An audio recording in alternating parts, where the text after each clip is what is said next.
principalmente para aquele que antes e depois dos 40, para poder fazer uma melhor adaptação e num contexto atual chamado raiz ou Nutella, né? Vamos relaxar um pouquinho. Então, a gente tem esse objetivo trazendo um profissional que vai nos orientar, né? Abrindo esse leque de opções para a gente encarar essa fase que vem aí pós-pandemia. Nós não podemos parar, nós temos que continuar pensando e sendo curioso como uma criança, termos a mesma agilidade de um jovem e a sapiência de um adulto sênior, tá? Então, vamos agregar todos os nossos conhecimentos, abrindo esse leque de opções para o associado, tá bom? Agora eu vou apresentar os nossos palestrantes, tendo como palestrante principal o senhor Cláudio Urpia, que é o nosso consultor de marketing da nossa sociedade. Ele é formado em publicidade, né, pós-graduado em marketing digital, diretor da agência digital Lady One Salvador, diretor de marketing da CPMH, Produtos Médicos Hospitalares, e o nosso mentor e guru digital. Temos também como moderadores a nossa diretora de publicidade, de publicações, desculpe, Fernanda Costa, que é a nossa diretora de publicação da nossa regional, cirurgiã vascular e ecografista vascular da nossa sociedade. Atualmente ela coordena a comissão de participação feminina da nossa sociedade. É um grande prazer ter uma baiana nacional. E temos também o nosso guru, né, empresarial, que eu tive o orgulho de ser preceptora, né, e amigos, Dr. Gilmar, que atualmente eu estou convidando que ele faça parte também da nossa sociedade, mas ele está muito empolgado com o mundo empresarial. Então, o currículo do rapaz é um pouco extenso. Além de médico, ele é gestor, pós-graduado com MBA pela FGV, pela INSPER em marketing digital, atualmente cursando o marketing digital, é empresário, CEO do grupo Gemelo e atua no segmento de varejo, serviços, saúde e estética, além da educação em gestão e planejamento estratégico. Ou seja, nós estamos muito bem representados. Espero que todos aproveitem e tirem as suas dúvidas para ver que se a gente reduz um pouco a nossa ignorância virtual, porque a gente acha que sabe, mas infelizmente a gente tem muito ainda que aprender. Estou passando a palavra para o nosso palestrante, Cláudio Urpia. Fica à vontade, faça muito bem a sua apresentação, que eu sei que você faz. Vamos conquistar esses associados. Obrigado, doutora.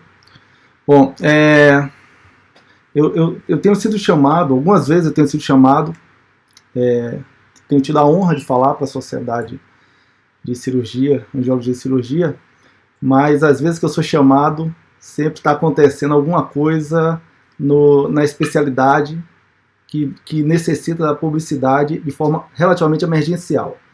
A última vez que eu falei foi quando saiu a determinação do Conselho Federal sobre a telemedicina, e que aí houve uma grande necessidade dos médicos se reunirem e tiveram uma vitória em cima desse processo, que é o processo da telemedicina precisar ser discutida para poder ser implantado, né? Bom, o momento agora é diferente. Os especialistas em marketing, mercado, falam que nos últimos 120 anos não houve uma mudança do ponto de vista financeiro, do ponto de vista de mercado, de negócios, como está havendo agora. É impressionante o que está acontecendo e óbvio, a área de medicina, por ser uma necessidade básica e por estar no centro nervoso, no olho do furacão dessa pandemia, está em ebulição. O processo está em ebulição. A gente tem visto inúmeras lives, inúmeros médicos batalhando para poder correr atrás do tempo que talvez tenha perdido aí no digital, e agora a gente tem uma necessidade imperiosa de entender pelo menos um pouco do que é essa coisa de uso da live, uso das redes sociais, do marketing digital, para poder se adaptar. Já sabemos que o mundo não será o mesmo do ponto de vista de uso das ferramentas de web. Eu vou pedir a vocês que no final, eu devo falar por mais ou menos 30 minutos, no final a gente vai ter espaço para poder vocês fazerem perguntas. O som de todos... só um minutinho aqui. O som de todos está desativado. Apenas o dos anfitriões e dos moderadores. E nós então vamos dar prosseguimento e daqui a 30 minutos mais ou menos a gente vai poder responder as perguntas. Quais são as mudanças principais que aconteceram no meio digital? Primeira coisa é que todos nós passamos a fazer o uso da comunicação digital. Isso já é um grande ganho para todos nós, porque nós que somos do digital, há algum tempo a gente está tentando convencer alguns profissionais a utilizarem a comunicação digital, a utilizarem esses veículos. É comum hoje na área de marketing a gente ter lives já há alguns anos, ter essas reuniões digitais. Mas agora é uma necessidade de vida ou morte, vamos chamar assim. Então isso passou a ser, de fato, uma necessidade, como é o carro, como é o uso do celular. Esse manuseio dessas ferramentas é fundamental. Esses são os números, essa é uma curva que mostra mais ou menos o que está acontecendo no mundo hoje.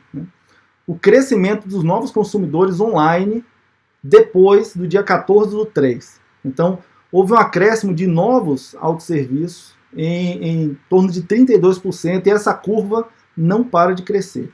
Ela está crescendo de forma vertiginosa. Se você pegar a curva de 10 anos para cá, esse pico, ele de fato, ele foge muito do padrão. Nós temos outros dados interessantes aqui, que é com relação ao comportamento das pessoas nas pesquisas do Google. Das maiores ferramentas que nós temos hoje para entender o comportamento das pessoas é o que elas pesquisam na internet. Então verifiquem, planos de academia desceu muito, ou seja, as pessoas não podem sair de casa, não fazem academia. Yoga online, que é o segundo quadrante aqui, cresceu muito. O que é o Zoom, essa ferramenta que nós estamos usando? Que eu vou abrir um parênteses para falar que a Anvisa proibiu o uso para os seus funcionários e uma escola de Nova York também proibiu o uso do Zoom. Foram as duas notícias que tomaram conta envolvendo esse aplicativo. O aplicativo já se retratou e a Anvisa ela tem padrões de uso de ferramentas por ser um órgão público e também por questões de segurança. E o Zoom ela é uma ferramenta excepcional e funciona muito bem para esse tipo de trabalho que nós estamos fazendo. Para a telemedicina, que não é o tema de nossa reunião, de fato é preciso ver outras ferramentas, até porque a ferramenta tem que estar integrada com um prontuário eletrônico e o Zoom não seria a ferramenta mais indicada, ok? Mas para isso aqui, para live, para dar aula online, itens que não vai expor nenhum paciente, o Zoom serve muito, né? Como cortar meu cabelo, cresceu também bastante, como fazer pão caseiro, enfim. A gente vai entendendo mais ou menos como é que as pessoas estão hoje se comportando. Claustrofobia, cresceu muito. Haverá uma recessão, enfim. Com isso aí eu tenho o avatar, que nós chamamos de avatar, ou seja, a personalidade do usuário brasileiro hoje. Tá? O mais interessante é que quando nós vamos para a medicina, né, nós vemos também uma curva, que é uma curva para uns oportunidade, para outros preocupação. Médico que atende em casa, a curva também cresceu muito, muito. Né? E atendimento telemedicina, também cresceu muito.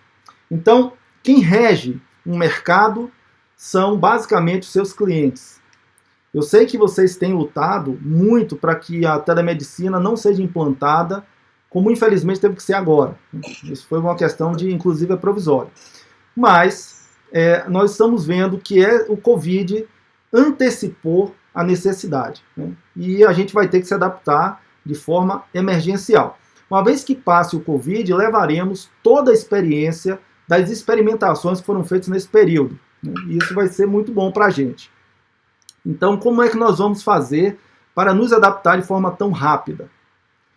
Nós temos aí duas ferramentas, uma notícia e uma ferramenta que nos dão uma dica. Primeiro, o Brasil lidera o aumento de pesquisas por temas de saúde no Google, né? Então, de fato, o brasileiro ele pesquisa tudo. Vocês devem saber que tem pacientes que chegam no consultório com mais conhecimento, às vezes, do que muitos médicos. Eles estudam e pegam pesquisas que estão acontecendo em Israel, Estados Unidos, e trazem isso para o consultório. E o Doutor Consulta, que é um site que já oferece o serviço de telemedicina abertamente. Tá? Isso está aberto aí, não é algo que é oculto, não. Ou seja, de alguma forma, acredito que esteja infringindo uma legislação há algum tempo. Aí agora entra uma lei provisória que permite a telemedicina, eles devem estar felizes da vida, porque deve estar tendo, sim, algum tipo de clientela. Aqui tem dois conceitos para a educação continuada. O ano passado eu conversei com a doutora Miriam, que é também da diretoria, e a doutora Miriam ela falava o tempo todo de educação continuada, nas entrevistas que nós fazíamos para as jornadas, etc. E o conceito da educação continuada na medicina, ela é um, e o conceito estratégico do mercado é outro, né? Isso foi o que eu percebi com o tempo. O da medicina, ele basicamente procura padronizar o conhecimento de forma regular. E essa frase que a doutora Ana falou é uma frase que é muito utilizada no mercado. A educação continuada exige que a pessoa continue aprendendo como se fosse o primeiro dia na especialidade. Isso é como se fosse uma criança, digamos assim. E o conceito estratégico, não. O conceito estratégico da educação continuada é fazer com que haja uma evolução de mercado, com que esse conhecimento seja sempre utilizado para melhorar a rentabilidade. Então, são dois fatores parecidos. Porém, o que nós percebemos é que na medicina, como em outras áreas, o conceito científico está distante do conceito estratégico, né? O Gilmar aqui, ele é um que usa esses dois conceitos porque está no DNA dele profissional. Mas a maioria dos médicos não. Então nós vemos às vezes que o médico foca muito no conceito científico e aí esquece um pouco de compartilhar isso no YouTube, no Instagram, nas redes sociais, e o conceito estratégico às vezes passa longe, né? Então, dentro desse formato, a gente tem hoje o coronavírus, que cria uma mudança de mercado, e essa mudança de mercado obriga com que os dois conceitos estejam unidos por esse elo da mudança de mercado. Então nós passamos a ter aí uma obrigação de ficar atento ao que as ferramentas são oferecidas. Dentro desse formato de educação continuada, a educação continuada pode ser dividida em 4 formatos. Tá? O primeiro é a presença digital, que é através do uso de lives no Instagram, Facebook e YouTube. Essas 3 plataformas correspondem a 90% do público da web hoje, e o LinkedIn, que é uma ferramenta mais profissional. O fato é que essa parte da presença digital, que é essa que a gente acessa muito facilmente, necessita de uma estratégia, necessita de um conhecimento das ferramentas e o apoio de uma equipe qualificada para a área de design, para gravar um vídeo, para editar um vídeo. O médico em si, ele não consegue, de forma muito tranquila, fazer a parte de design, estratégia, usar as ferramentas do Facebook, do Instagram, porque não dá tempo. Não se consegue isso por questão de tempo mesmo e também de qualificação. Depois a gente tem a segunda parte da educação continuada, que são os cursos online. Então a gente tem aí o e-learning, que são os cursos livres em que a pessoa pode fazer através de ferramentas como Hotmart, enfim, cursos pagos, sem certificação qualificada, que são os infoprodutos também, os cursos livres e palestras pagas. Então tem alguns médicos que já, a área, por exemplo, de cirurgia plástica, a área que envolve mais a estética, inclusive a parte de angiologia que envolve estética, tem muita gente que já está utilizando essas ferramentas para poder expor seu conhecimento.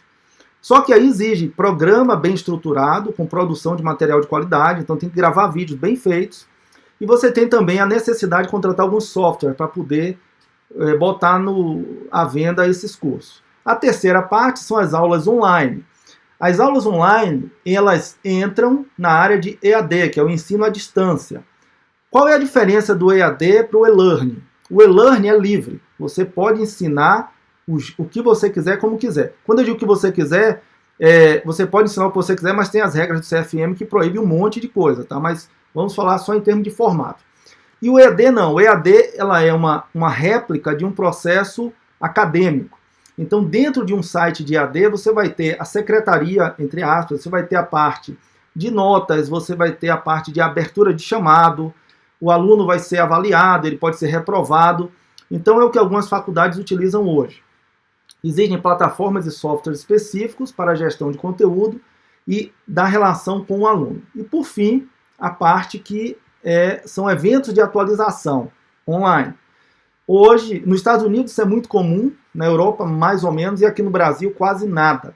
Então, as jornadas, congressos, muitos deles já estão começando a acontecer online. Teve uma época que era híbrido, e agora muitos já estão acontecendo 100% online. Quais são as vantagens? Maior visibilidade, claro, eu botar 100 pessoas dentro de um auditório, eu preciso de um esforço gigantesco. Eu botar 500 pessoas no online, o esforço às vezes é menor do que 100 pessoas no presencial. Então, em cima desse formato, a gente tem aí maior visibilidade, conteúdo perene, participação mais dinâmica, maior rentabilidade, menores custos, mais ferramentas de aprendizado. Então a gente tem muito mais possibilidades quando nós temos aí o curso online. Eu vou responder logo mais as perguntas, chegaram 2 aqui, daqui a pouco eu respondo todas. Bom, dentro desse formato, nós temos aqui o item 1, né, as ferramentas para melhoria da presença digital. Então, basicamente o que está sendo feito hoje. Então, as transmissões ao vivo, Instagram, Facebook, YouTube. E aqui tem algumas ferramentas embaixo que são de integração dessas lives. Tá? Eu queria que vocês observassem uma coisa. Quando a gente monta uma live, normalmente a gente se comporta um pouco mais descontraído. Claro, nós estamos num ambiente que é um ambiente nosso e, de fato, o ideal é que a live ela tenha essa característica mais bate-papo, não seja aquela coisa rígida. A pessoa não precisa estar em pé, não precisa estar com o microfone, né? Mas é muito importante que tudo que você apresente nessa live tenha qualidade. Qualidade de imagem, qualidade de som, qualidade de conteúdo e de design. Então, essas ferramentas que eu estou colocando aí, elas servem para conectar as lives. Eu posso fazer uma live no Facebook e no Instagram ao mesmo tempo, né? Algumas delas permitem o Instagram também conectado, embora o Instagram seja uma ferramenta bem complexa para integrar, mas eu posso, a partir daí, falar para vários públicos, é o chamado multicanais, né? que é um comportamento ideal hoje. Eu sei que muitos de vocês não fazem uso do Instagram com lives, etc., mas a gente vai precisar conhecer pelo menos isso, porque logo, logo vai ser bem necessário utilizar essas ferramentas. A parte das dicas para melhorar a qualidade das lives. Tá? Então, defina o tema que seja de interesse do seu público. Não adianta você é médico, você é angiologista. Não adianta você só fala sobre isso ou as pessoas te conhecem como angiologista. E você vai para a sua rede social trazer um assunto que não tenha nada a ver com sua área de atuação, sabe? Algo que seja, enfim, filosófico, ou comentar E isso faz com que o seu público fique confuso e pareça que você está utilizando esse espaço para um aproveitamento do momento. Eu tenho que aparecer falando alguma coisa. Isso é muito ruim do ponto de vista de indexação. As redes sociais trabalham com indexação, ou seja, elas têm pontuações ocultas que ela dá para cada perfil. Se esse perfil fez uma live e teve 100 visualizações na primeira live, na segunda tem 12, ele tira a média. Então você não ganha na segunda e ainda perde o da primeira. Agendar o dia e horário, fazer a publicidade através de posts, stories e convites diretos, né? Preparar os slides com design atrativo e agradável, fontes relativamente grandes, porque as pessoas que olham pelo celular precisam ter conforto para ler. A escolha do cenário também é importante. Aí, nesse caso, o Zoom tem uma coisa bem bacana, que é o seguinte. Eu vou encerrar aqui o compartilhamento para voltar. O Zoom tem uma ferramenta que ele permite, alguns já sabem disso, eu posso colocar aqui um cenário atrás de mim, tá? Claro que fica meio tosco, né? No recorte não fica muito bom. Mas às vezes você está com um quarto hiper bagunçado, e aí você pode usar essa ferramenta. Ele já disponibiliza alguns fundos meio psicodélicos, alguns são até em formato de vídeo, mas enfim, é um recurso a mais que o Zoom tem. Tá? Voltando aqui a tela. Então, dentro desse formato, a gente tem que ter, o ideal é ter a câmera na altura do rosto, mais ou menos, né? Limpar a lente do smartphone ou da câmera e sempre definir o horário de início e fim e o cuidado com o microfone após a live. Eu vou mostrar a vocês uma coisa aqui, deixa eu tirar esse fundo que eu coloquei aqui, esqueci de tirar. Que é interessante, que é o seguinte. Esse formato que eu estou aqui falando, ele é um formato que eu preparei para live. Então, a minha iluminação. Eu vou apagar as luzes que eu estou usando aqui. Eu estou usando um refletor aqui do lado.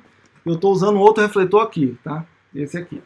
Para vocês verem a diferença quando a gente utiliza uma iluminação comum de casa, tá? Então, essa seria a minha imagem falando na live. É uma imagem que funciona, tá? Mas quando você tem uma iluminação maior, isso custa muito barato, né? Fica muito mais agradável, fica muito mais profissional. Importante também dar um retoquezinho ali de maquiagem, um pozinho, só para o brilho, se você suar por algum motivo, você tem ali uma aparência. E por que isso? Porque a web hoje é a nova TV. Ninguém hoje tem um desejo de ser convidado por uma televisão como era há 15 anos. A televisão local, a Aratu chamou para a entrevista, ninguém nem pensa mais isso. Hoje em dia as pessoas querem ter 1.500, 3.500 seguidores, enfim. Então nós temos essa preocupação. Se eu vou expor minha imagem, eu tenho que apresentar o melhor que eu tenho, a minha melhor versão, para fazer com que as pessoas fixem essa imagem como sendo algo de qualidade. Às vezes nós temos o discurso que a gente tem um trabalho excepcional, extrema qualidade, e na hora que a gente vai apresentar isso, não se consegue perceber essa qualidade que é dita, né? Então, ferramentas para cursos online. Essas ferramentas... Peraí que deu um pulo aqui, deu um salto. Deixa eu voltar aqui.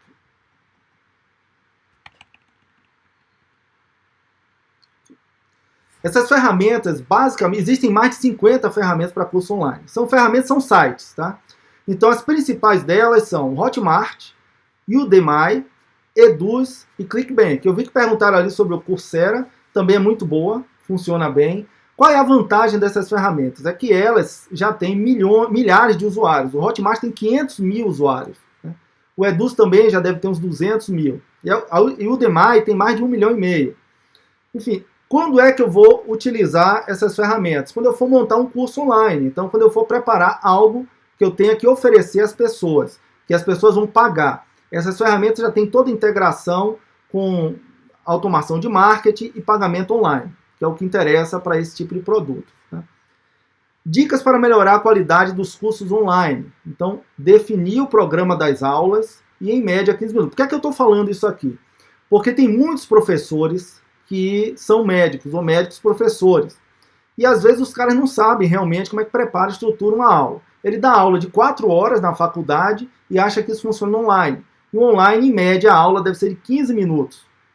Porque você divide a aula de 4 horas em 15 minutos, várias etapas de 15 minutos. Mas esse seria o ideal. Preparar os slides também com design atrativo, gravar as aulas com a maior qualidade possível, utilizando câmeras, iluminação e som de qualidade. Aí não tem jeito, tem que contratar um profissional. A edição deve ser também profissional e preparar as chamadas publicitárias para divulgação. Essas são ferramentas de aula à distância, o Sambatec, o EADBox, Moodle e Eduz. Dificilmente a gente vai utilizar isso, porque a não ser quem tem escola que queira montar um curso à distância, mas elas oferecem todo um ambiente virtual, a biblioteca virtual, enfim, fórum, chats, abertura de chamados. Né? A dica para o uso das ferramentas do EAD é: a estrutura do curso deve ser robusta, com equipes qualificadas para ensino e atendimento do aluno. Aulas devem ser muito bem ilustradas com imagens, vídeos e animações. Professores devem ser muito bem treinados para o uso da plataforma. As aulas podem ser ao vivo ou gravadas, e os cursos precisam de apoio publicitário. Essas ferramentas são regulamentadas pelo MEC, tá? A maioria delas. Então, os cursos são também regulamentados, então há de se tomar cuidado com isso. A parte de eventos e atualização online é que tem mais tido benefícios hoje. Congressos, jornadas, meet, simpósios e lançamento de livros já podem ser feitos online e o público é melhor do que às vezes estivesse presente. Tá? Então, as dicas básicas para eventos online. A grade básica de palestrantes e conteúdo com foco no online. Palestrantes precisam ser treinados. O custo é baixíssimo se comparado a eventos presenciais. As aulas podem ser ao vivo ou gravadas. Excelente ação para patrocinadores que terão maior destaque das suas marcas e produtos.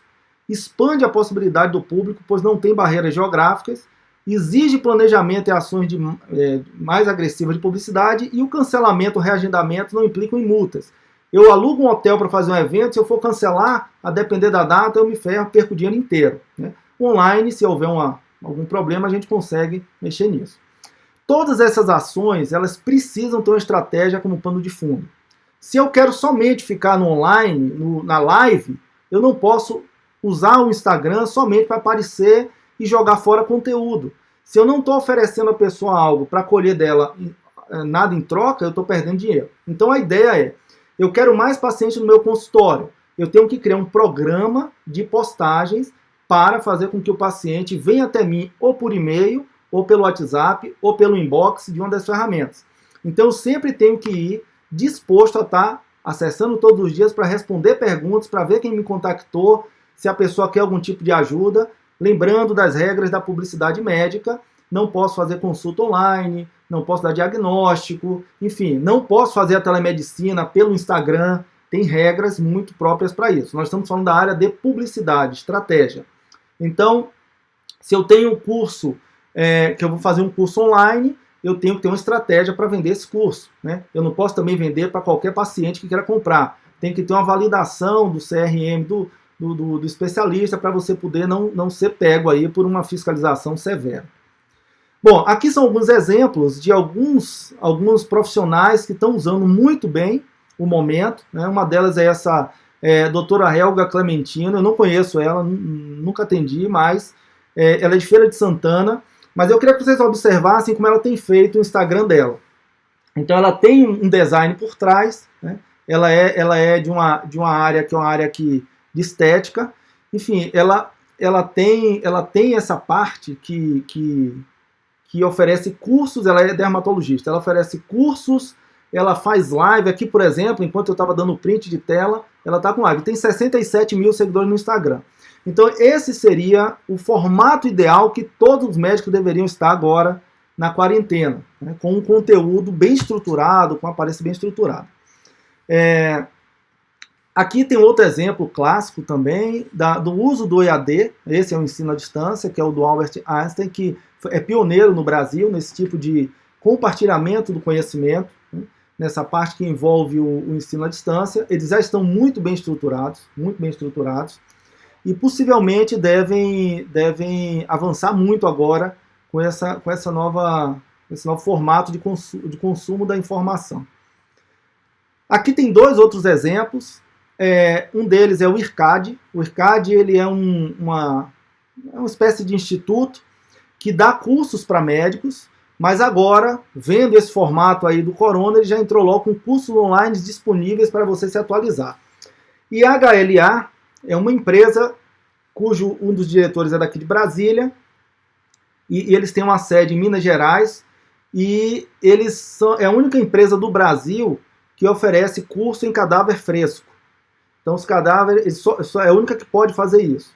Eu faço parte do corpo de marketing deles, e eles trazem a peça, ou o corpo, nunca é o corpo inteiro, né? Traz a peça, e a peça chega aqui no Brasil com 2 dias, em estado excelente para poder o médico treinar, né? Fazer um hands-on diferente. E agora eles estão montando o curso online, cujo a curva de conhecimento, o ápice vai ser o médico fazer um curso presencial, podendo treinar no cadáver fresco. Então, veja, o ensino da medicina, ele está hoje muito ligado à parte da tecnologia, da web. Então a gente vai ter um programa que vai ser uma espécie de Netflix da cirurgia, né? Só o médico vai poder acessar, e ele vai ter ali, ele quer ver uma cirurgia de tireoide, ele vai ter lá a cirurgia de tireoide gravada, e vai poder assistir. Ele paga um valor e assiste. Ele quer ver uma escleroterapia com espuma. Ele vai ter lá 6, 7 procedimentos gravados em alta definição com os médicos explicando. Então é a forma que os idealistas do ensino estão utilizando. Qual o papel do médico nesse processo todo? O médico é a espinha dorsal de tudo, porque é quem detém o conhecimento. O grande problema, e ontem eu vi bastante isso na live da Nacional, é que os médicos eles são muito alvejados por gente honesta e por gente desonesta. Né? Então, é seduzido o tempo todo por um universo maravilhoso. Né? Você vai entrar, você vai dar curso para 1.500 pessoas, a gente divide o ganho. E na prática não é assim que funciona. Então, penso que seja fundamental que o médico tenha contato com algum especialista para pelo menos ajudar ele a mediar as decisões estratégicas, porque a quantidade de convites, a quantidade de sociedades que vão aparecer para os médicos a partir de agora, com o digital sendo a grande ferramenta de educação continuada, vai ser muito grande. Né? Isso é um fator de ficarem atentos. O outro fator é quando nós fazemos uma live, quando nós vamos para um congresso online e vamos apresentar algo, nós estamos correndo o risco de virar memes.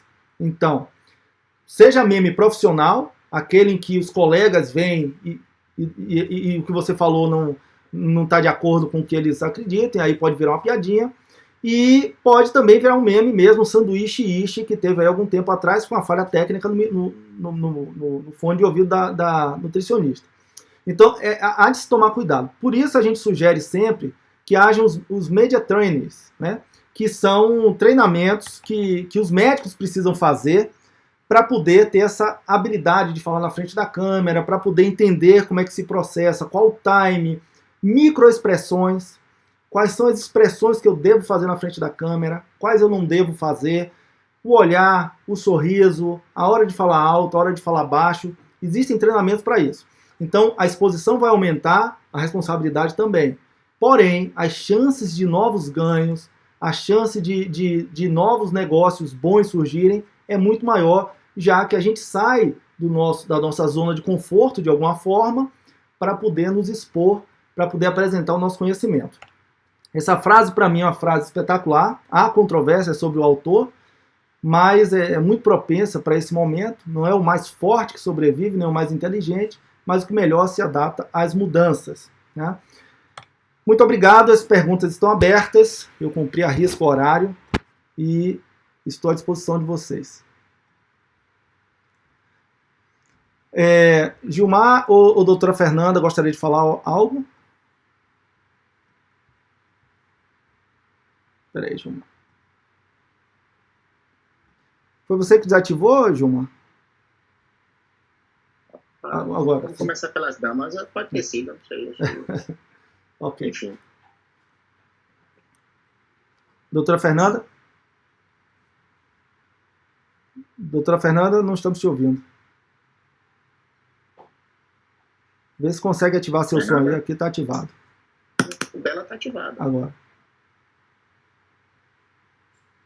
Melhor tirar o microfone, doutora. Tirar o fone. Conseguem me ouvir agora? Conseguimos. Sim, porque eu ouço, pronto, eu ouço vocês perfeitamente, porém, deixa eu dar um ajuste aqui no... Ok, quem começa de mal? As damas sempre. Então, muda a câmera, Pia, por favor. Oh, sim, claro, desculpe. Ok. Ok, gente. Primeiramente, eu gostaria de parabenizar o Pia pela apresentação, agradecer aí a presença de todos. E, assim, acho que foi uma boa estreia para nós, né? Tanto em termos de conteúdo quanto de qualidade de apresentação. Ok? Estão me ouvindo? Sim, tá. Sim? Ok. Eu queria compartilhar primeiro a minha experiência pessoal com EAD. Né? Eu dou aula pelo Zoom há 2 anos, num curso de educação à distância no Canadá, um curso de ultrassonografia. E a minha primeira experiência com a plataforma Zoom foi péssima. Tá? Do que eu posso dizer para vocês que é aquele velho ditado que a gente conhece em cirurgia, só se ferra quem opera, né? Então, vocês só vão começar a aprender a utilizar utilizando, certo? Não hesitem em fazer treinamentos, tá? É normal ficar nervoso na primeira vez, mas vocês só vão realmente se familiarizar quando começarem a utilizar, a fazer as aulas, as apresentações à distância. E, atualmente, assim, a minha experiência é fantástica. O conceito que eu tenho sobre o Zoom, eu não deixei de utilizá-lo, apesar de todo o escândalo relacionado a roubo de dados, né? Mas fui realmente avaliar, estudar o porquê dessa falha de segurança, e eu entendo realmente o Zoom como uma ferramenta boa para o meio acadêmico, mas não necessariamente uma ferramenta para ser usada em telemedicina. Nós vamos ter, posteriormente, uma aula, não hoje, nós estamos programando uma aula especificamente sobre telemedicina, tá? Então, eu vejo com bons olhos essa questão toda do ensino à distância e vejo com bons olhos também a telemedicina, apesar de nós termos tido tanta resistência inicial, tá? Pelo seguinte, primeiro porque quando você, como médico, se familiariza com o ensino à distância e você se torna aquele que compartilha um conteúdo de qualidade, aquele que se compromete com o ensino, mesmo que você não tenha formação acadêmica, formação mestrado, doutorado, mas você tem aquele comprometimento com o compartilhamento de um ensino de qualidade, você evita que o conteúdo médico seja passado de forma irregular, né, de forma displicente a profissionais não médicos. Então, nós temos muita boa vontade dos colegas no sentido de compartilhar conteúdo e de fazer canais no YouTube e colocar assuntos relacionados à medicina, e muitas vezes a gente, sem querer, ensina procedimento médico a não médico. Né? Tivemos recentemente o caso do Dr. Belzac, o caso do próprio Robson Miranda, que compartilharam conteúdos excelentes no intuito de esclarecer pacientes, de esclarecer a comunidade médica, mas tiveram o uso da sua imagem não autorizado, né, por portais de profissionais não médicos, com venda de material impróprio, tratamento não reconhecido para varizes. Então, isso é bem complicado, tá? Então, na medida que a gente formaliza esse ensino à distância e se capacita para isso, a gente evita esse vazamento inadequado de conteúdo. E eu também vejo com bons olhos a telemedicina também, porque da maneira em que foi liberada agora para o acesso à telemedicina por todos os médicos, não necessariamente para as empresas, né, eu vejo isso como uma oportunidade de nós protagonizarmos a telemedicina, tá? Se nós entrarmos em ação, nos capacitarmos, estudarmos também meios de fazer um atendimento à distância de qualidade, nós não ficaremos nas mãos das grandes corporações. Nós poderíamos protagonizar esse processo.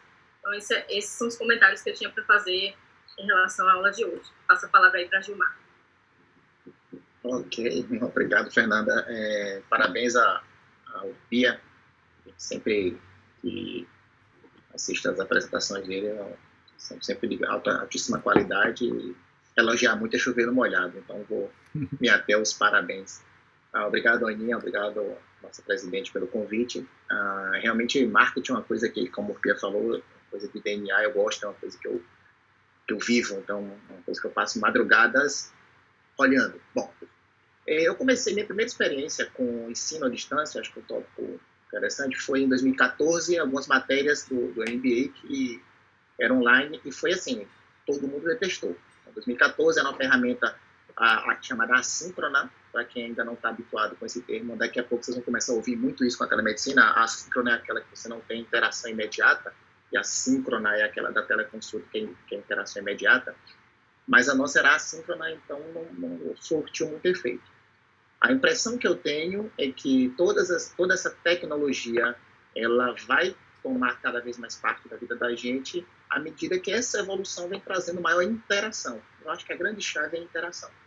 A teleconsulta é meio que a cereja do bolo. Eu lembro que ano passado, na apresentação que o Pia fez, eu estava presente lá na sociedade, E assim, muita gente tinha aquela sensação de que vamos lutar contra, e eu dizia, gente, não adianta lutar contra. É só lembrar dos fabricantes de vela lutando contra o pessoal que inventou a lâmpada. Assim, não dá para brigar contra a tecnologia. Vamos nos adaptar, vamos ver como é que a gente vai interagir e como a gente vai levar isso para frente. Então, esses últimos dias eu tenho participado de vários eventos sobre isso e assim, um fato pode até ser que depois tenha uma parada, um pouco provisória, mas assim, volta total não vamos ter. Existe um caminho para frente.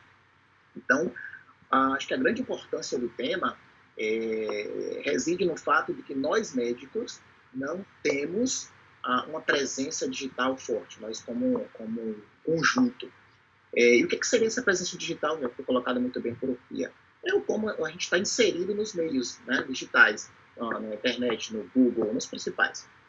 E não é da nossa formação, talvez porque a gente faz parte de uma geração, então assim, a gente faz parte, a maioria que acho que é a geração X, né, 40, 60 anos, tem a geração Baby Boomers, que é acima dos 60, e talvez a maioria aqui, não sei, são os chamados Millennials, que são aqueles, os Millennials são os nativos digitais, né, pessoal de até 40 anos, eu passei, e o pessoal de Fernanda, nativa digital, Millennial, então é muito mais fácil uma adaptação dos milênios, porque eles nasceram nisso daí. Então, com certeza, a Fernanda transita de uma forma muito mais fácil. Né? Então, assim, existe uma questão de geração, lógico, mas a gente precisa lutar contra isso, a gente se adapta, a gente consegue se adaptar e a gente não pode lutar contra. Aí eu vi os dados sobre compras online, eu vi até uma coisa interessante aí sobre delivery de papel higiênico.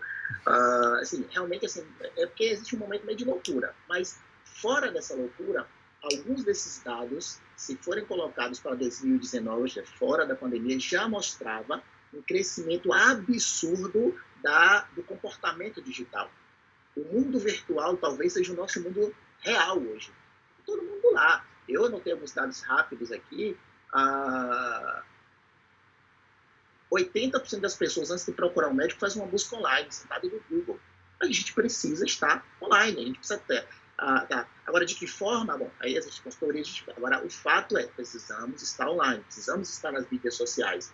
Os dados, os percentuais mostram claramente que o nosso cliente está lá. E, por outro lado, é uma fonte assim, riquíssima de conhecimento. Eu lembro que o primeiro artigo que eu fui pesquisar, quando eu estava na faculdade, eu solicitei, chegou com 8 dias, eu fui para um arquivo, procurei em revista. Hoje, a informação está aí. Então, a gente está com a informação disponível. Então, como a Fernanda disse, existe um lado arriscado de imagem, mas, assim, não podemos fugir. Há pouco tempo eu fui abrir uma página minha com meu nome, minha foto, estavam fazendo algumas coisas na rede social. E assim, corremos esse risco? Sim, tinha até foto minha com minha filha, a pessoa se passando por mim. Existe o risco, mas, enfim, a vida realmente é um risco. Do ponto de vista de telemedicina, assim, existe realmente uma luta muito grande, e é só lembrar que nos outros países já existe uma telemedicina há um tempo. Estados Unidos, 1996, Angola, 2014. Então, assim, nós não estamos fora do mundo, a gente está inserido nisso aí e isso vai ser progressivo, essa regulamentação. Acho que a luta hoje é como vamos nos portar com essa regulamentação e como podemos aproveitar o momento. Quem é do interior, quem tem parente no interior, sabe a dificuldade que determinadas especialidades têm de chegar lá. Realmente acho que é importante. Mas acho que o tema principal hoje, ele passa por isso, por a presença digital. Eu acho que a principal mensagem do PIA, acho que se todos nós aqui pudéssemos levar algo, uma coisa só seria: precisamos estar mais presentes no mundo digital, não só na pandemia. Quem não estava antes, agora está sentindo falta. E aí eu vou fazer uma pergunta para a Pia, para começar, para ele não dizer que eu não perguntei nada. Qual a importância, talvez abrindo as perguntas aqui, qual a importância hoje da presença digital para quem quer fazer a telemedicina? Por que eu estou perguntando isso?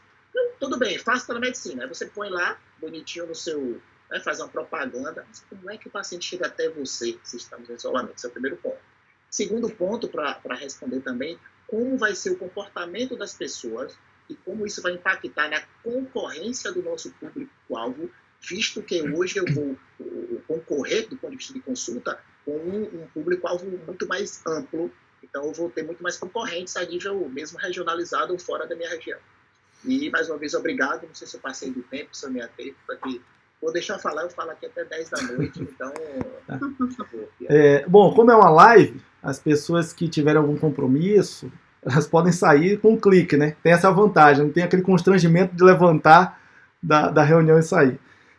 Bom, primeira coisa a gente tem que ter em mente que 98% dos médicos que estão nas redes sociais cometem infrações com relação às determinações de CFM. Tá? E os 2% não cometem porque não postam nada. Ou seja, 100% de quem hoje está nas redes sociais da área médica, 100% é estatística, né? Vamos lá, 99, estão cometendo falhas. Ou não botam o seu CRM com o Estado e com o seu RQE, né? Ou eles vacilam na parte estratégica. Né? Então, isso é um dado muito preocupante, muito preocupante. Os dentistas, por terem passado por uma grande concorrência há 7, 8 anos, eles estão muito bem engajados hoje nas redes sociais, com uma presença digital muito boa, com qualidade de material. E muitos deles hoje estão conseguindo ter uma lucratividade altíssima. Conheço bastante também esse mercado. Com relação à telemedicina, a importância da presença digital é que nós, hoje, vamos utilizar quase que todos os serviços com base no que a gente recebe de informação na web. Né? Seja via celular, seja via publicidade online. Então, como é que hoje um paciente vai se comportar se ele precisa de um especialista? Ele vai na internet e ele vai buscar lá a especialidade. Existe uma questão chamada geolocalização. Quando eu pesquiso no meu celular, eu agora estou em Brasília. Estando em Brasília, aparecem primeiro os médicos que estão muito bem conceituados na web, que têm feito o dever de casa perto de mim, porque o Google quer me dar facilidade. Né? E para isso o indivíduo tem que ter site. Se ele não tiver site, ele já está com 80% da indexação dele prejudicada, porque o Google trabalha a partir do site. Então, a telemedicina, o indivíduo vai se beneficiar dessa forma, ele vai aparecer primeiro do que os colegas dele. Né? Quando ele aparece, a pessoa entra no Instagram, no site, no Facebook, vai ver o que é que ele tem para oferecer. Então, se tem fotos feias, se só posta foto com o maridão ou com a esposa, ou se só posta foto em festa, se não posta foto da rotina médica, de curso que está fazendo, da área científica, claro que o paciente vai fazer uma leitura subjetiva sobre seu compromisso com a medicina. É assim que funciona, não tem poesia. Né? Então, o ideal é você usar as ferramentas de redes sociais para angariar negócios. Ah, mas eu amo postar tomando banho de praia. Você tem que escolher se você quer aparecer como sendo uma modelo de praia ou se você quer aparecer como um médico bem conceituado. Aí é questão de escolha. Ah, mas não dá para fazer os dois? Dá. Mas o resultado vai ser proporcional. Então, nossa ideia, nossa sugestão hoje é essa. Segundo, que é o seguinte, segundo os dados do CREMEB, as capitais brasileiras estão abarrotadas de médicos, enquanto os interiores estão passando por uma necessidade grande. Argumento que o governo anterior utilizou para poder trazer os médicos cubanos. Né? Se eu tenho um atendimento que ele não depende do deslocamento geográfico, eu posso ter pacientes necessitados de médicos, enquanto a telemedicina pode suprir um pouco e equilibrar um pouco isso. Agora, cabe ao CFM e a outros órgãos que são responsáveis avaliar a quantidade de médicos que está entrando no mercado anualmente.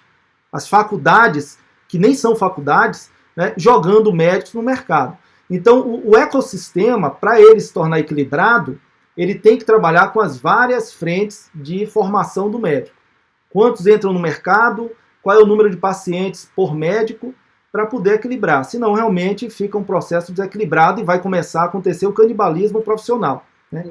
Como a gente ouviu ontem, médico cobrando R$60 por consulta. Se você botar R$40, se você botar na ponta do lápis, não paga a energia, não paga o jaleco, não paga o estetoscópio, não paga nada. Ou seja, isso tudo é que tem que ser trabalhado. Né? Como é que vai regulamentar isso? Agora, com a telemedicina forte, desde que tenha sido apoiada pelas instituições, a carreira médica é valorizada. Agora, se a telemedicina for feita, mantida e administrada por planos de saúde, por empresas que têm interesse no conhecimento do médico, aí o cenário realmente vai ser problemático. Eu estou aqui eu não estou vendo aqui as perguntas, então vou bom, eu estou vendo, eu vou fazer outra. Tá. Diz para todo mundo aí, quem não investe hoje nas redes sociais, mídias, e quando eu digo investir é aparecer, saber utilizar.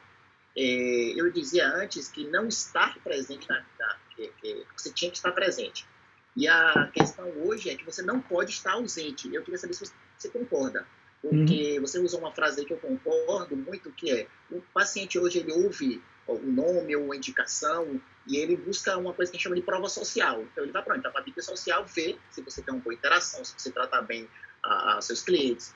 E ele chega lá e não te encontra nessa mídia social. Hoje não estar na mídia social fala negativamente.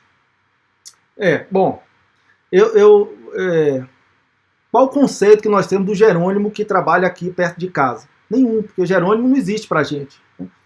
Então, quem hoje não está inserido nas redes sociais, é como se estivesse nas páginas amarelas. Ou seja, alguém usa mais hoje página amarela? Não usa. Né? Acabou até catálogo, tem 20 anos que acabou o catálogo, eu acho. Então, a gente realmente não tem escolha. Sabe? Não tem escolha. Eu conheço profissionais que não gostam de aparecer, não gostam de estar na rede social, que já são médicos assim, de 25 anos de formação, e conversando com alguns deles, eu vi a frustração deles. Né? 25 anos de medicina, e eu vejo residentes meus que têm 15 mil seguidores, os consultórios bombando, e eu aqui com toda essa carga. Eu falei, doutor, não tem jeito. Aliás, eu falei isso numa palestra que eu dei há 3 anos, no Santa Isabel. Né? Tinha um médico de 86 anos, 88 anos, 50 anos de medicina, e tinham médicos que ainda estavam na residência. Né? E o médico idoso reclamando de que os médicos mais jovens não se preocupam com o que falam na internet. Falam besteira, isso eu concordo. Mas caberia também aos que têm conteúdo se expor mais, né? Mostrar o que é certo. Né? Enfim, uma frase de Bill Gates é interessante, que é o seguinte: a internet é a praça pública do mundo. E todo ser humano terá seus 15 minutos de fama mundiais no futuro. Ele falou isso em 1980.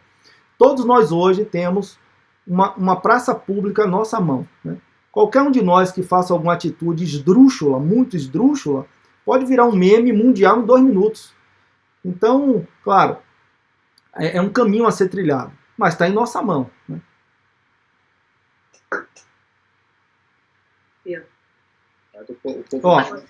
Tem algumas perguntas aqui. Tem algumas perguntas aqui que eu vou ler. A primeira tá como nome aqui loja só. Podemos ter cursos online associados ao Coursera? Isso, eu vi aí. Bom, a questão é assim, quando diz podemos, é se o médico pode ter. O médico pode ter curso em qualquer lugar. Na qualquer plataforma ele pode ter o curso. O problema não é a plataforma, o problema é o que ele vai ensinar. Né?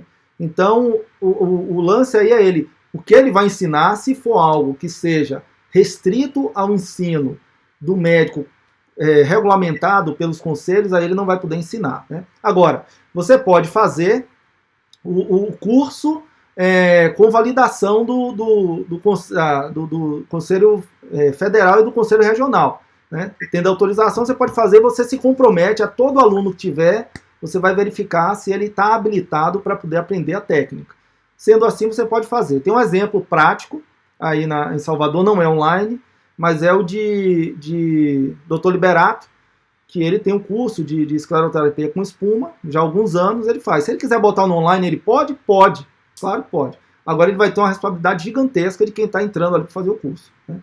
Bom, a segunda pergunta aqui, o iPhone de Dejamelo, tá dando parabéns.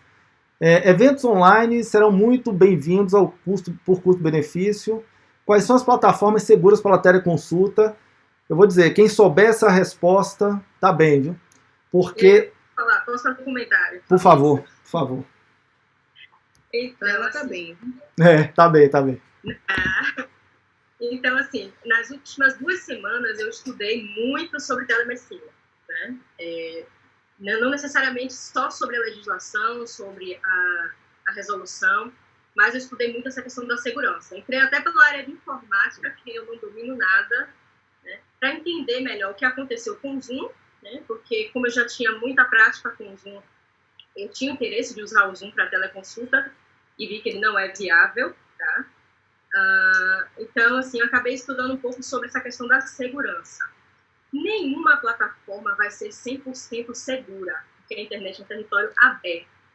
Mas quando você estiver pesquisando qual plataforma utilizar, pesquise, né, naquele campo de busca do Google, pesquise plataforma para videoconferência privada.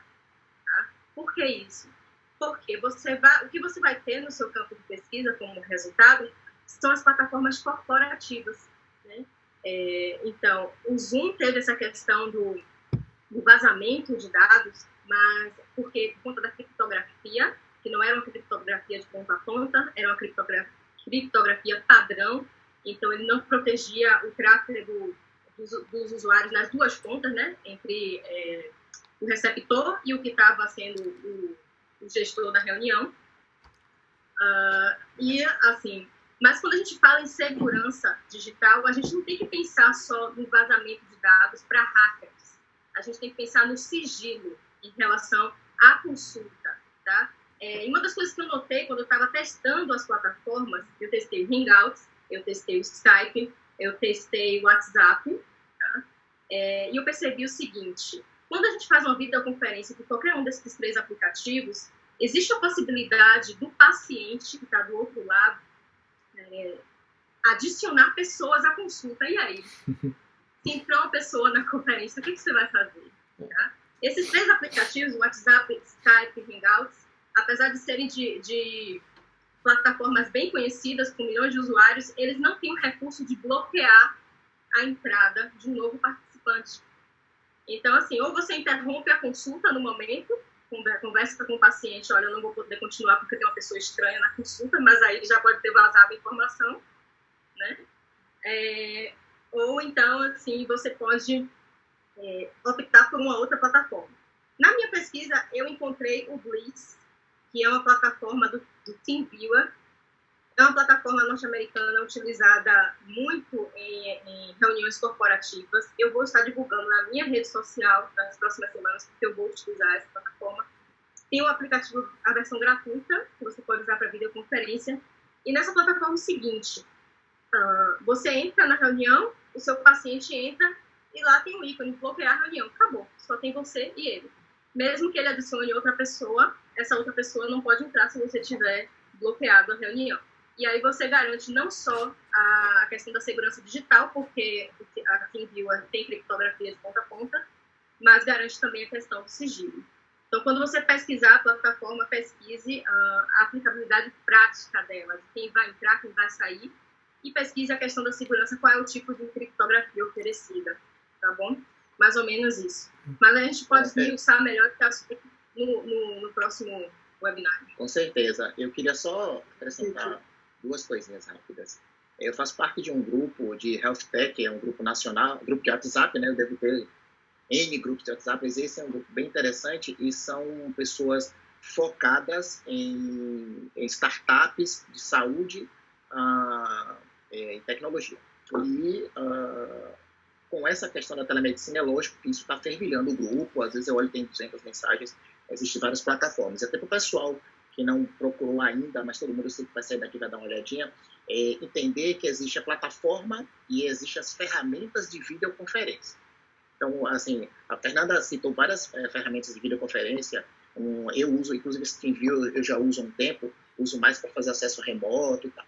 Mas, assim, uma das questões que não existe ainda um protocolo regulamentado, mas uma das coisas que no grupo o pessoal já tem começado, e desse grupo tem algumas pessoas que estão fazendo parte dessa negociação de regulamentação, alguns pontos fundamentais. Um que vai ser colocado na próxima, mas a questão da certificação digital, não vou entrar nisso porque realmente é um pouco mais complexo, mas essa questão da segurança, e uma coisa que as pessoas estão esquecendo é a obrigatoriedade de guardar os dados do segredo é nossa, é do médico. Não só de preservar, como de guarda. Então, assim, quando você tem uma plataforma digital completa, tem algumas aí, não vou aqui citar, que eu não faço venda de nada, mas assim, quando você tem uma plataforma, o que eu digo plataforma? Você tem a ferramenta de videoconferência, você tem o prontuário eletrônico, e o prontuário eletrônico é importante. Ele hoje está aceitando até o de papel, mas assim, você tem o prontuário eletrônico e você tem a guarda dessa documentação, que é obrigatoriedade do médico. Então, assim, pessoal, muito cuidado com quem está fazendo só o videozinho e, assim, tem que anotar. Fez a videoconferência, quem já está fazendo telemedicina, uma das obrigatoriedades é anotar qual a plataforma que está utilizando. Nome, tal CRM, usei tal plataforma. Durante a Covid, está permitido usar o WhatsApp? Está permitido. Mas, assim, tudo leva a crer que a evolução... Assim, hoje quase tudo é permitido, né? Mas, assim, da legislação eles não permitem. Então, assim, quem busca plataforma, eu recomendo até que busque realmente algo mais consistente, que tenha o prontuário eletrônico, que tenha a guarda de documentos por 20 anos, que é a lei. Tudo de lei que a gente tem que seguir no consultório é você transportar para o digital e acrescentar a questão da segurança digital. Lembrando que teve a aprovação da lei de segurança de dados, né? Em 2018, se não me engano, o PM me corrige, foi em agosto de 2018, foi aprovado em 2018 ou quê? A lei, as novas diretrizes, foi aprovado em 2018 e o limite estava agora, passou para 2021, voltou para, enfim, está ainda na tramitação. Isso, e assim, uma coisa, Fernanda, que você falou interessante, assim, não tem como impedir que o outro lado grave. Por quê? Porque ele pode printar a tela. Uhum. Mesmo que ele desabilite a função de entrar outro, por exemplo, mas assim, a questão da gravação, que a gente, como profissional, precisa pedir uma solicitação ao cliente, ele precisa escrever ou digitar, concorda, para a gente gravar, mas o paciente pode gravar. Então, realmente, assim, é uma exposição, sim, a gente precisa ter toda a atenção. Quando for atender, lembrar que apesar de a gente estar em casa, tem que ter um ambiente. Então, existem algumas coisas que é importante se lembrar para quem já está envolvido ou para quem tem interesse. Eu acho que tem bem atenção. Até alguns arquivos que eu posso enviar para quem quiser, algumas dicas que o pessoal tem, mas não são minhas, né, que o pessoal tem compartilhado. Mas uma coisa que eu descobri esses dias, que eu estudei também um pouquinho, dei uma lida, foi: quanto mais eu leio, mais eu vejo que tem muito mais coisa que vai chegar e que a gente vai ter que aprender. Não é o nosso mundo, né? A gente vai ter que entrar dentro. Eu acredito que, assim, existem já empresas que estão se esforçando, estudando para criar um sistema robusto e seguro. Né? Muitas. Vai ser um mercado dos mais fortes do mundo. Né? E penso também que vai ser necessário envolver áreas da sociedade, como, por exemplo, a parte que envolve o Ministério Público. Para quê? Para criminalizar a gravação por parte do paciente. Por que eu estou dizendo isso? Porque se não houver essa integração, daqui a pouco a gente vai ter o Netflix de consulta. Você vai escolher lá, dor de garganta. Aí o cara entra lá, 150 consultas de pessoas com dor de garganta. É a pirataria. Isso. Então, como a gravação tem que estar carimbada, foi tal dia, tal hora, paciente tal, uma vez que chega aquele paciente, ele tem que ser punido, tem que ser preso. Prendeu 5, logo no começo, ninguém mais faz. Né? Por que eu estou dizendo isso? Por isso que é importante ter cuidado com o WhatsApp, essas coisas. Exatamente. Tem que manter, né? Então, hoje, o que eu percebi ontem na live, e eu vi os doutores falando, é assim, assim, a cobertura hoje é artesanal. É uma telemedicina analógica, digamos assim. Então, tudo tem que estar escrito, registrado, manda um e-mail para o paciente, pergunta se ele recebeu, está entendendo que vai ser cobrada, vai ser tanto. Enfim, assim, tá um processo que é um processo até engraçado. Mas, assim, não tem jeito, né? Porque não tem ainda a ferramenta. Termo de consentimento, né? Oi? Termo de consentimento é obrigatório. Sim. A nossa legislação permite isso. No início logo. Mas a gente vê, assim, que logo mais vão ter ferramentas que fazem tudo isso já integrado, com prontuário eletrônico. Hoje mesmo me foi apresentado uma que acho interessante. O paciente, ele primeiro recebe o termo de consentimento, que é obrigatório para o pessoal. Está lá na norma. Né? Quem quiser ler, tem a norma, está bem claro. Você dá um aceite, você aceita o termo de consentimento, aí você recebe o link para pagamento, você paga e só depois é liberado o vídeo. A ferramenta já faz isso numa sequência. seguindo exatamente as normas da portaria, né? Existe uma sequência de tudo. Uma coisa que a gente não pode tirar de mente é o seguinte, já estou terminando aqui, doutor. A tecnologia... Vou fazer uma complementação. Tá, rapidinho aqui. A tecnologia está extremamente avançada, muito avançada. Eu participei há um mês de uma cobertura de uma cirurgia de cabeça e pescoço utilizando o robô Da Vinci. São 5 braços, é uma câmera de Full HD e 4 braços que são as pinças. E o que é que me deixou impressionado? Né? O médico, para testar a ferramenta, ele fez um movimento brusco e o robô não repetiu o movimento. Depois ele tomou uma decisão errada de propósito e o robô alertou ele.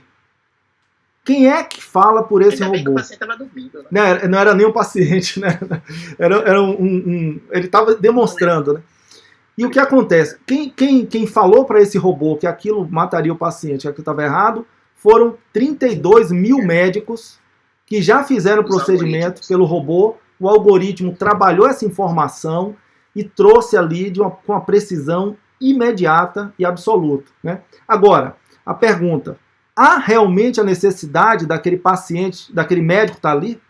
Porque o robô tem uma visão 3.200 vezes melhor do que o médico. A pinça do robô, a mão do robô, ela é menor do que uma unha.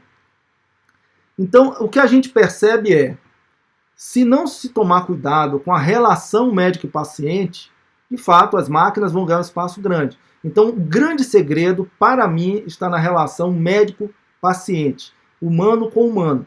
Se nós não estivermos atentos a isso e não utilizarmos as ferramentas digitais para melhorar essa relação, vai haver um colapso futuramente aí, porque não vai faltar empresa querendo colocar robô para fazer a cirurgia, óbvio. Então, essa conscientização penso que seria muito importante.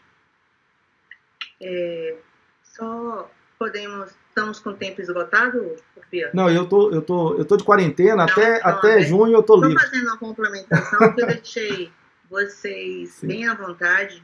E assim, eu tenho algumas colocações, inclusive, quando eu citei a evolução e a junção necessária da criança, do jovem e do adulto, é porque passa por toda essa fase de transição em que a gente está no momento. Uhum. Né? A telemedicina, a digitalização global, ela está aí, é fato, concordo com o Fernando, concordo com a maioria de vocês. Só que, assim, ontem eu também vi os colegas comentando, o Dr. Shaw, que foi uma colocação bem interessante. Enquanto não houver uma implementação da digitalização, do conceito da inovação na graduação médica, uhum, vai demorar muito para se aprender e se aplicar. Porque por mais que a gente tenha adolescentes em casa, por mais que a gente tenha crianças em que a gente já disse, já nasceu com chip embutido, por mais que a gente tenha o robô que vai operar com uma precisão imensurável, as inteligências artificiais que estão comandando, vai ter essa necessidade da formação. Porque na hora que houver uma complicação, o próprio médico, que ele foi formado para isso, ele vai ter que ser capaz de resolver. Né? A integração médico-paciente é algo muito importante. Eu tenho 25 anos já de formada, já sou uma dinossauro, quase. Eu não sei qual é essa classificação que Gilmar comentou aí agora. É o seguinte, a gente tem que sair da nossa zona de conforto. Tá? Essa aula foi mais no intuito de estimular e fazer com que o pessoal dos 40 anos em diante, basicamente, que ele quebre esse medo da digitalização. Né? Porque existe um monte de críticas e poucos argumentos não favoráveis, e o que é que acontece? Acaba se inibindo, até o ponto de inibir uma foto sua em um WhatsApp, porque é o medo da exposição. E outro detalhe bem importante. Por mais que você faça um marketing bom, né, você tenha uma qualificação muito boa, mas o paciente ele ainda vai querer pegar na sua mão, abraçar, sentir o afago e sentir aquela segurança e dizer assim, eu estou com você, eu vou melhorar, eu vou poder ajudar você da melhor maneira que eu posso. Né? Então, não adianta só a ferramenta digital e a sua formação. A relação médico-paciente é muito importante. Perfeito. Eu não sei com relação ao tempo, que foi o nosso palestrante que continuou, mas nós já estamos com 1h e 11 minutos, para não ficar cansativo. A gente vai ter a segunda live de telemedicina, né, principalmente ou antes do término do coronavírus, ou quando ela for implementada, porque daqui até lá vai haver várias plataformas, vários, né, programas complementares que vai auxiliar da segurança, daqui até lá vão aparecer muito, mas assim, eu quero agradecer a presença de todos, eu espero que o objetivo tenha sido alcançado, eu gostei muito, aprendi muito, e eu digo sempre, a gente tem que abrir a cabecinha da gente para continuar aprendendo, tá, gente? É muito bom. Dividir com o jovem é uma coisa renovadora. Eu tenho adolescente em casa, eu sou obrigada a aprender e entender de smartphone, de computador, porque ninguém tem mais tempo nem para ensinar você. Imagina associar a medicina à digitalização. Então, eu só quero parabenizar, e o nosso objetivo não é só a digitalização global do associado, mas principalmente aquele associado que está no interior, que tem uma porta aberta para a gente poder esclarecer todas as dúvidas, conversar com o professor de Minas, com o professor de São Paulo, com o professor dos Estados Unidos, tirar sua dúvida, aproximar, melhorar o resultado do paciente e crescermos juntos. Eu acho que a medicina, o ponto principal é esse, empenhar sua melhor formação para o bem do paciente. Ok. E a parte financeira vai ser a consequência disso tudo. Maravilha. Eu quero parabenizar, muito obrigada, doutor Bruno, entrou aqui e fica mais um pedido. A vascular, como uma das especialidades maiores do nosso país continental, eu tenho uma solicitação aqui para a gente integrar essa turma jovem, com toda, né, doutora Fernanda, que já está inclusa, essa turma jovem, e podermos concluir uma plataforma digital voltada para o cirurgião vascular, que vai ser necessária. Ok. Bom, obrigado a senhora, doutora. Passa a palavra ao doutor Bruno. Sim. Que chegou agora. O Pia libera aí Vou liberar o áudio dele. Para ver se ele tem algo a complementar. Estão me escutando aí? Estamos. Sim, perfeito. A gente tem um grupo já de uma comissão formada de telemedicina. A gente está estudando não só essas plataformas de videoconferência que a Fernanda falou, de Zoom, Hangout, Google Meet e todas mais, que é para um momento emergencial, na verdade. É rápido. 2 meses vai acabar e a regulamentação vai toda ser modificada. Mas a telemedicina vai ficar. E aí a gente está vendo algumas plataformas robustas. A gente já olhou uma, eu vou até falar o nome, não tem problema nenhum, chama MV. É uma plataforma grande, presente em um monte de hospitais. Hoje, a Doctoralia, que muita gente já conhece, também lançou uma muito simples de usar. Eles já marcam a sua consulta, já cobram, você coloca o preço lá. Assim, é bem simples de usar. Então, a coisa está evoluindo de uma maneira espetacular. Tá bem mais rápido do que a Covid, para falar a verdade. Então, assim, a gente está estudando. Agora, o que foi falado, tem que ter certificação, tem muitas implicações. Eu acho que a gente, como médico, tem que dar muita atenção a isso que a Ana falou aí, ó. Lidar com o paciente. A primeira consulta ainda tem que ser presencial. Você tem que conhecer a cor dos olhos do seu paciente, sentir, tocar, nada igual você sentir um pulso, gente. Não tem nada melhor do que isso. Isso é fundamental para a medicina. Agora, um acompanhamento de exames, uma ferida crônica, é claro que isso vai ser muito legal na telemedicina, vai até facilitar muito para nós, mas assim, o primeiro momento, o momento da verdade, aquele que você vai sentir o seu paciente, a relação médico-paciente, que a Ana frisou bem no final, isso a gente não pode abrir, não, senão vamos criar um call center para a gente, botar lá 50, 100 médicos ganhando miséria, ganhando R$10 pela consulta, e aí vamos fazendo, e alguém vai ganhar dinheiro. Certamente, muita gente vai ganhar. Então, acho que a gente tem que ficar discutindo mesmo, conversando, mas lembrar que a remuneração médica é muito importante e que tudo que a gente for fazer é para o bem do paciente. Sempre assim, né? Tem que ser para o bem. E eu acho que o paciente gosta muito da gente, sabe? E a gente gosta deles. Eu falo que ser médico é gostar de gente. A gente tem que gostar de gente. E isso tem que ter, às vezes, um contato, né? Mas nós estamos estudando e a gente vai apresentar para vocês, não agora nesse sufoco, agora a gente já tem um curso que a gente está... Já, semana que vem, eu acho que já sai tudo aí, eu coloco nos grupos. Obrigado pela oportunidade, parabéns. Foi ótimo. Obrigada. Muito obrigada a vocês. Algum comentário a mais, palestrantes, moderadores? Não, de minha parte, queria agradecer a oportunidade.